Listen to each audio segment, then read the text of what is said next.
कभी सोचा है कि एक ख्वाब, सिर्फ एक ख्वाब, किसी की पूरी जिंदगी को कैसे बदल सकता है? आज हम एक ऐसी ही कहानी में गहराई में उतरेंगे। ये कहानी है एक शख्स की, जिसे एक रात एक ऐसा डरावना ख्वाब आता है जो उसे एक बहुत ही परेशान कुन सच्चाई से रूबरू करवाता है। तो कहानी शुरू होती है आधी रात को। एक शख्स है तो अचानक हड़बड़ा कर उठ बैठता है। दिल जोर जोर से धड़क रहा है, सांस फूली हुई है और पूरे जिस्म पर ठंडा पसीना। वजह? एक ख्वाब। लेकिन ये कोई आम ख्वाब नहीं था। ये इतना हकीकी था कि उसे लगा जैसे ये सब सच में उसके साथ हुआ है। तो ख्वाब में वो खुद को कहाँ देखता है? एक जंगल में, जमीन पर पड़ा हुआ। लेकिन अजीब बात यह थी कि उसका जिस्म उसके काबू में नहीं था, जैसे वो अपने ही जिस्म में कैद हो गया हो। सोचें जरा, आंखें पूरी तरह खुली हैं, आसपास की हर चीज नजर आ रही है, हर पत्ता, हर साया, लेकिन जिस्म बिल्कुल पत्थर का हो चुका है, 1 इंच भी हिल नहीं सकता। ये तो किसी भी जागते हुए जहन के लिए सबसे बड़ी आजियत है ना, कि वो अपने ही जिस्म का कैदी बन जाए। और फिर ख्वाब और भी ज्यादा भयानक हो जाता है। अचानक एक भेड़िया आ जाता है और उसकी टांग से गोश्त नोचना शुरू कर देता है। कीड़े मकोड़े उसके जिस्म पर रेंग रहे हैं, उसे खा रहे हैं। लेकिन इस सारी वहशत के बीच एक बहुत ही अजीब बात थी। उसे दर्द बिल्कुल महसूस नहीं हो रहा था, कुछ भी नहीं। सिर्फ एक ठंडा गहरा खौफ था जो उस पर तारी था। और यही वो सवाल था जो जागने के बाद भी उसका पीछा नहीं छोड़ रहा था। आखिर ऐसा कैसे हो सकता है कि किसी का जिस्म नोचा जा रहा हो, खाया जा रहा हो और उससे जरा भी दर्द महसूस ना हो? यह सवाल उसके जहन में घूमता रहा। देखें, इस ख्वाब की तह तक पहुंचने के लिए ना, हमें पहले इस आदमी को समझना होगा। उसकी जिंदगी कैसी थी, उसने 50 साल कैसे गुजारे थे, क्योंकि उसकी असल जिंदगी इस ख्वाब से बिल्कुल उलट थी। इसकी जिंदगी को देखें तो वो बिल्कुल एक सीधी, हमवार सड़क की तरह थी। बचपन में दोस्तों के साथ खेलकूद, फिर आसानी से स्कूल कॉलेज खत्म किया, एक अच्छी नौकरी मिल गई, तनख्वाह भी ठीक ठाक थी, शादी हुई, बच्चे हुए, हर कोई उससे खुश था। 50 साल की उम्र तक उसकी जिंदगी में कोई बड़ा मसला, कोई दुख, कोई परेशानी नहीं आई थी। सब कुछ परफेक्ट था। यानी उसने अपनी जिंदगी एक तरह से एक बुलबुले में गुजारी थी। उसका जिंदगी का फलसफा बहुत सादा था। अच्छी तनख्वाह है, खुशहाल खानदान है, दोस्तों और फैमिली के साथ घूमना फिरना। उसने कभी किसी से लड़ाई झगड़ा नहीं किया। वो हर तरह की फिक्र और दुख से दूर भागता था। उसका मानना था कि भाई जिंदगी तो एंजॉय करने के लिए मिली है, ये छोटी सी जिंदगी है, इसमें कोई क्यों दुखी हो या परेशान हो। लेकिन यही बात तो अजीब थी।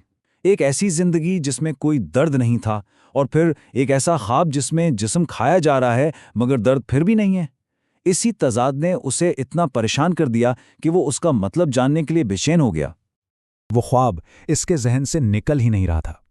उसे समझ आ गया था कि वो अकेले इस गुत्थी को नहीं सुलझा सकता। उसे किसी की मदद चाहिए थी, कोई ऐसा जो उसे समझा सके कि आखिर इस सब का मतलब क्या है। तो वो किसके पास जाता है? अपने एक पुराने उस्ताद के पास, एक बहुत ही समझदार और दाना इंसान जो उसे बचपन से जानते थे। उसे उम्मीद थी कि शायद वही उसकी मुश्किल हल कर सकें।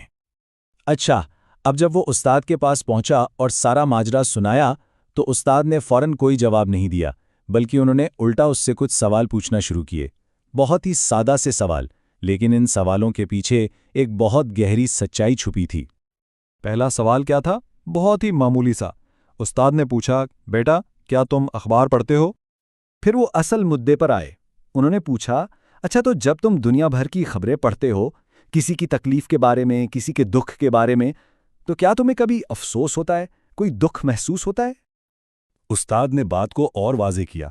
मसलन जब तुम खबर पढ़ते हो कि किसी माँ ने गुर्बत से तंग आकर खुदकुशी कर ली, या कहीं बेगुनाह लोग मारे गए, या किसी की बेटी की इज्जत लूट ली गई, क्या उन लोगों का दर्द तुम तक पहुंचता है? क्या तुम इसे महसूस करते हो? इस पर उस आदमी ने जो जवाब दिया वो बहुत अहम था। उसने कहा, पहले तो मुझे बहुत दुख होता था, दर्द महसूस होता था, लेकिन अब जैसे आदत सी हो गई है। सच कहूं तो मेरे पास अब इतना वक्त ही नहीं होता कि मैं इन सब के बारे में सोचूं या परेशान हूं। और बस इसी जवाब में उसके ख्वाब की ताबीर छुपी थी। अब उस्ताद ने उसे उसके दर्द का असली मतलब समझाया। उस्ताद ने कहा, देखो, पूरी इंसानियत जो है ना, वो एक जिस्म की तरह है। अगर तुम्हारे पाँव में कांटा चुभता है तो क्या सिर्फ पाँव को दर्द होता है? नहीं ना, पूरा जिस्म बेचैन हो जाता है। पूरी इंसानियत का भी यही हाल है। फिर उस्ताद ने सीधा सीधा कहा, तुम्हारा ख्वाब कोई ख्वाब नहीं, वो तुम्हारी हकीकत है। तुम देख रहे हो कि इंसानियत के जिस्म को भेड़िए नोच रहे हैं, कीड़े खा रहे हैं, यानी दुनिया में लोगों पर जुल्म हो रहा है, वो तकलीफ में है। और तुम सब कुछ देखकर भी कोई दर्द महसूस नहीं कर रहे। और फिर उन्होंने एक बहुत गहरी बात कही। जिस शख्स को वाकई किसी का दर्द महसूस होता है ना, वो ये नहीं पूछता कि मैं क्या कर सकता हूं। अरे दर्द खुद रास्ता दिखा देता है, वो खुद बताता है कि इसका इलाज कैसे करना है।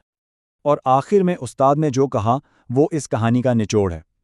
जो इंसान सिर्फ अपनी खुशी में मगन रहता है, जिसे दूसरों के दुख दर्द का कोई एहसास नहीं होता, वो जिंदा तो है लेकिन दरअसल वो एक चलता फिरता मुर्दा है। तो ये कहानी हमें एक बहुत बड़े सवाल के साथ छोड़ जाती है। क्या हम भी अपनी जिंदगियों में इतने मगन हो गए हैं कि हमें अपने आसपास के लोगों का दर्द महसूस होना बंद हो गया है? क्या सिर्फ अपनी खुशी की फिक्र करना वाकई जिंदा रहना है?